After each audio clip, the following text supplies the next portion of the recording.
Hello friends, মিঠুর পাকশালায় আপনাদের সবাইকে স্বাগত। আজ আমি দুটো ছোট সাইজের আলু ও এর সাথে অল্প গাজর ও আটা দিয়ে ভীষণই খাস্তা ও মুচমুচে একটা টিফিন রেসিপি আপনাদের সাথে শেয়ার করছি।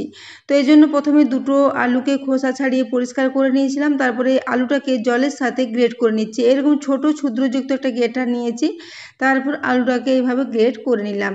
তো দুটো আলুকে খুব ভালো করে গ্রেট করে নিয়েছি। এরপরে আলুটাকে খুব ভালো করে ধুয়ে জলটা নিংড়ে আলুটাকে জলের থেকে তুলে নিচ্ছি। তো দেখুন এইভাবে আলুটাকে খুব ভালো করে জলটা নিংড়ে একটা পাত্রে তুলে নেব। খুব ভালো করে জলটা বার করে নেব, তারপর একটা পাত্রে আলুটা নিয়ে নিচ্ছি। তো দেখুন এরপর একটা পাত্রে পুরো আলুটাকে এভাবে জলটা নিংড়ে বার করে আলুটাকে নিয়ে নেব। তো বন্ধুরা, আজকের রেসিপিটা যদি ভালো লেগে থাকে তাহলে অবশ্যই বন্ধুদের সাথে একটু শেয়ার করে দেবেন এবং রেসিপি ভালো লাগলে একটা লাইক করতে ভুলবেন না। তো এইভাবে দেখুন পুরো আলুটাকে নিয়ে নিয়েছি। আলুটা খুবই পাতলা পাতলা ছোট ছোট করে গ্রেট হয়েছে। এইরকম ছোট ছিদ্রযুক্ত গ্রেটার দিয়ে আলুটাকে গ্রেট করে নিতে হবে। তো এর সাথে নিয়ে নেব একটা মিডিয়াম সাইজের গাজর, তার অর্ধেকটা পরিমাণে গাজর নিয়েছি। গাজরটাকেও একটু গ্রেটারের সাহায্যে গ্রেট করে নিচ্ছি। তো বন্ধুরা, হাতে সময় কম থাকলে বাচ্চাদের জন্য এরকম একটা চটপট টিফিন রেসিপি আপনারা বানিয়ে নিতে পারেন। খেতে ভীষণই টেস্টি হয় এবং খুবই অল্প সময়ের মধ্যে এটা রেডি হয়ে যায়। তো দেখুন গাজরটাকেও একইভাবে একটু গ্রেট করে নিয়েছি। এরপর এর সাথে এক টুকরো আদা নিয়ে নেব, সেটাকেও একটু গ্রেটারের সাহায্যে গ্রেট করে নেব। তো ওই জন্য খুবই অল্প পরিমাণে একটু আদা টুকরো নিয়েছি, আদাটাকে একটু গ্রেট করে নিচ্ছি। আদাটাকে খুব ভালো করে গ্রেট করা হয়ে গেলে এখানে দুটো কাঁচা লঙ্কা আগে থেকে ছোট টুকরো করে কেটে রেখেছি, সেই কাঁচা লঙ্কার টুকরোটা এখানে মিশিয়ে নেব। তো এখানে আপনারা চাইলে একটু চিলি ফ্লেক্সের ব্যবহার করতে পারেন, কিন্তু আমি এখানে কাঁচা লঙ্কাটা দিয়েই তৈরি করেছি। তো এরপর এখানে প্রায় হাফ চা চামচ পরিমাণে একটু লবণ দিয়ে দিলাম। লবণটা দেওয়ার পর এই গাজর ও আলুর সাথে খুব ভালো করে মিশিয়ে নেব। সবজির মধ্যে লবণ দিলে তার থেকে কিছুটা জল বেরিয়ে আসে, সেই জন্য লবণটাকে দিয়ে দেবো এবং সবজিটা অনেকটা নরমও হয়ে যায় লবণ দিয়ে রাখলে। সেই জন্য এখানে লবণটা দিয়ে চামচে করে খুব ভালো করে আলু ও গাজরের সাথে মিশিয়ে নেব। এরপর এটা মেশানো হয়ে গেলে 5 মিনিটের জন্য এটাকে একটু সাইডে রেখে দেব।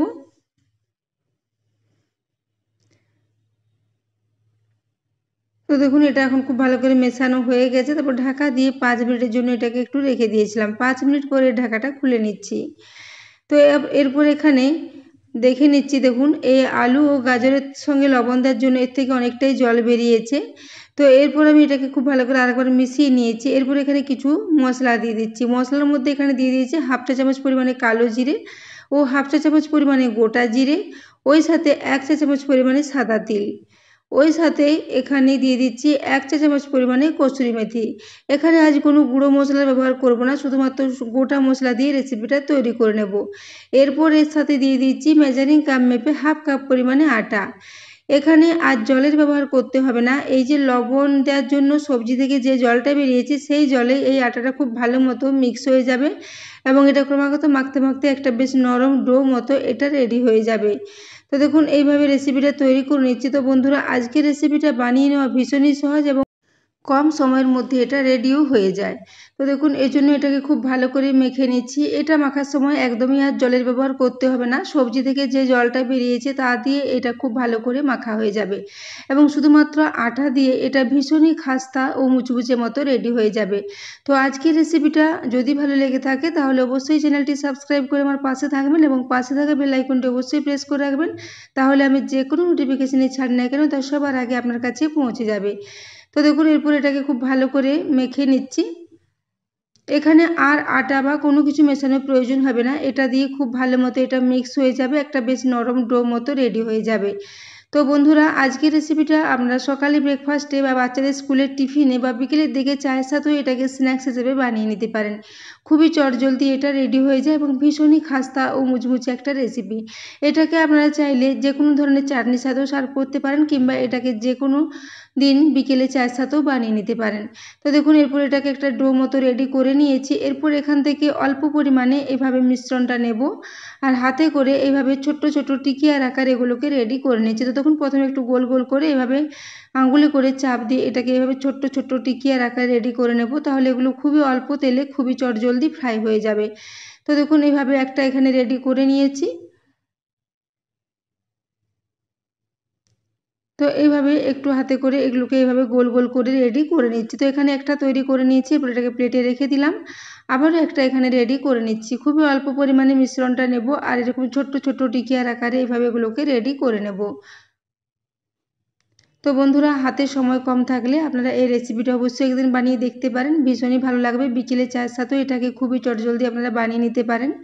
তো দেখুন এখানে এইভাবে আমি দুটো রেডি করে নিয়েছি, এইভাবেই সবগুলোকে রেডি করে নিয়েছি। তো দেখুন এভাবে সবগুলো রেডি করে নিয়েছি। অপরদিকে আমি গ্যাসে একটা ফ্রাই প্যানে প্রায় হাফ কাপ পরিমাণে তেল আগে থেকে গরম হওয়ার জন্য রেখে দিয়েছিলাম। তেলটা এখন গরম হয়ে গেছে। এরপর একে একে টিক্কিয়াগুলোকে তেলের মধ্যে দিয়ে দিচ্ছি। গ্যাসের ফ্লেমটা এই সময় মিডিয়ামে রেখেছি। মিডিয়াম ফ্লেমে এইভাবে সমস্ত টিক্কিয়াগুলোকে একটু ফ্রাই করে নেব। তো ফ্রাই প্যানটা যেহেতু অনেকটাই বড় আছে, সমস্ত টিক্কিয়াগুলো একই সাথে ফ্রাই হয়ে যাবে। তো এইভাবে দেখুন একে একে সবগুলো এর সাথে দিয়ে দিচ্ছি। তো বন্ধুরা, আজকের রেসিপিটা একবার অবশ্যই ট্রাই করবেন এবং কেমন লেগেছে কমেন্ট করে জানাতে ভুলবেন না।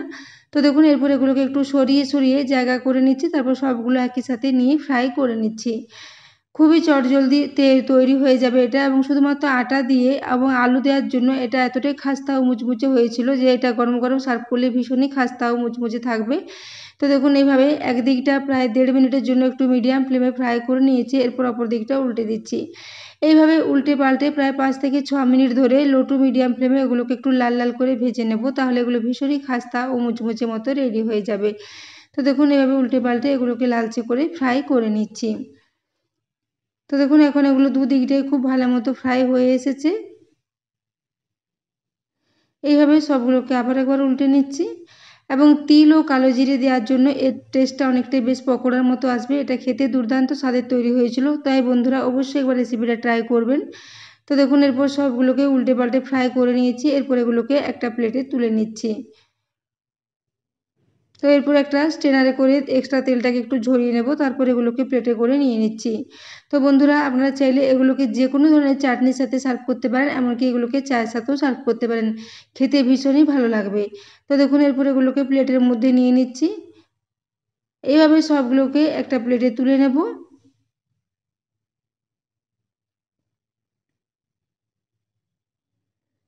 তো দেখুন এইভাবে সবগুলোকে একটা প্লেটে নিয়ে নিয়েছি, তারপর এগুলোকে সাজিয়ে নিচ্ছি।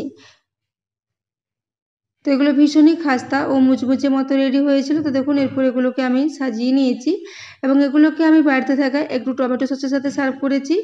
তো এরপর এগুলোকে দেখুন এইভাবে এগুলোকে রেডি করে নিয়েছি। এরপর একটা আপনাদের ভেঙে দেখিয়ে দেবো, কিংবা একটা শব্দটা আপনারা দেখে নিন, তাহলে বুঝতে পারবেন এগুলো কতটা খাস্তা ও মুচমুচে মতো রেডি হয়েছে।